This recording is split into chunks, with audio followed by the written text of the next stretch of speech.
দেগঙ্গায় রাষ্ট্রায়ত্ত ব্যাংকের সহায়তা কেন্দ্রে জালিয়াতি, আবাসের উপভোক্তার আঙুলের ছাপ ব্যবহার করে জালিয়াতি। ঠিক কি ঘটনা, কি অভিযোগ, আগে শোনাই আপনাদের। আমি গরিব মানুষ, আমার ঘর নেই। তারপর আমার সরকার তো 7,000 টাকা দিয়েছিল, এবার ঘরের জন্য টাকা দিয়েছিল। এবার আমি টাকা তুলতে গিয়ে দেখি টাকা নেই। সেটা কে নিয়েছে? সে টাকা ব্যাংক থেকে আমি তুলে নিয়েছিল। হ্যাঁ, এবার লালটু বলছে তুমি মেম্বার সাথে শুধু কথা বলো। হ্যাঁ, তারপর বইটা আপনি করে দেখি 3 বারে 7,000 টাকা আউট হয়ে গেছে। আপনি 1 টাকাও নেন না, একদম 1 টাকাই নেইনি আমি। আপনি অভিযোগ করেছেন? অভিযোগ করেছেন? হ্যাঁ, করেছি। আমার বইতে 1,20,554 টাকা ছিল। আমি 500 টাকা তুলেছি কালকে সন্ধ্যাবেলা। 500 টাকা তোলার পর আমার বই আটকে দিয়েছে। দেওয়ার পর আমার বই দিচ্ছিল না, অনেক জোর জবরদস্তি করে বইটা দিয়েছে। দিয়ে তারপরে হাতে পায়ে ধরছে, আমাকে আর কি জানতে দেবে না গো। তারপরে স্বীকার হয়েছে যে আমি 42,000 টাকা তুলেছি। আপনি সেই অভিযোগ করেছেন কত? আমি এখন ব্যাংকে গিয়েছিলাম, সেন্ট্রাল ব্যাংকে। আচ্ছা, গিয়ে লিখিত সেন্ট্রাল ব্যাংকের অ্যাকাউন্ট? হ্যাঁ। আর যে করেছে এটা শাখা, ব্যাংকের শাখা। কি নাম কি তার? লালটু। গ্রাহকদের অভিযোগ শোনালাম আপনাদের, এবং যার বিরুদ্ধে অভিযোগ লালটু তার নাম। আমি কথা বলবো, জিয়াউল রয়েছে আমার সঙ্গে। জিয়াউল, গ্রাহকদের এই অভিযোগ সামনে আসার পর ব্যাংক কর্তৃপক্ষ কি জানাচ্ছে?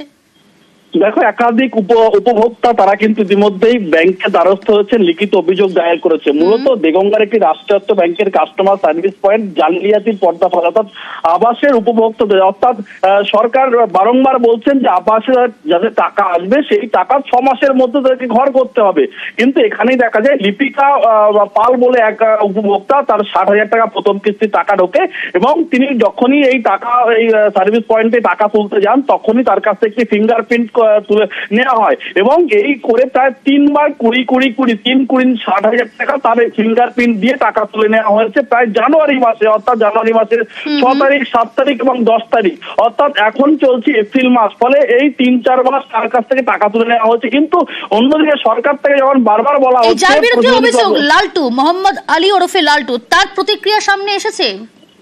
একদম, দেখো, যখনই অভিযোগ আমরা যখন থানায় ব্যাংকে লিখিত অভিযোগ পাওয়ার পরেই আমরা যখন এই সার্ভিস পয়েন্টে যাই কথা বলতে, তিনি যখন প্রথমে কথা বলতে চাননি এবং সেই সার্ভিস পয়েন্টের শাটার নামিয়ে সেখান থেকে চলে যাওয়ার চেষ্টা করে। পরবর্তীকালে তার প্রশ্ন বক্তব্য, তিনি কোনো জালিয়াতি করেননি, তিনি সত্যায় সবাইকেই সঠিকভাবে টাকা দিয়েছেন। কিন্তু উপভোক্তারা তারা কিন্তু মানতে চাইছেন না, সেই টাকা পুরোটা জালিয়াতি করেছে। কিন্তু তিনি অভিযোগ তিনি যা বলবেন ব্যাংকে গিয়ে বলবেন, ফলে তিনি সংবাদ মাধ্যমের সামনে কোনো কথা বলতে চাইবে না। ফলে তিনি কোনো দুর্নীতি করেন এমনটাও তিনি আমাদের সামনে জানালেন। ফলে এলাকায় একটা ক্ষোভ জমছে। তার কারণ শুধুমাত্র আবাসের উপভোক্তা না, অন্যান্য উপভোক্তাদের কাছ থেকেও কিন্তু মোটা অঙ্কের টাকা জমা দিয়েছেন, সেই টাকা রিসিভ করে কিন্তু তাকে জমা দেওয়া হয়নি, এমনটা অভিযোগ সামনে আসছে। বেশ, বই ছাড়া আমার রেজিস্টার খাতা আছে, আমি সেটি যাকে টাকা দেওয়া হয় তাকে উইথড্রল ডিপোজিট স্লিপও দেওয়া হয়, সেটা দিয়ে আমি এখান থেকে পেমেন্টটা করে দেওয়া হয়। কিন্তু আবাসের টাকা যে মহিলা বলছে, সেই মহিলার সয়ে আমি কনফার্ম আছে, আমার খাতায় রেজিস্টার খাতায় আছে, সেটা আমি পুরো দেখাতে পারবো।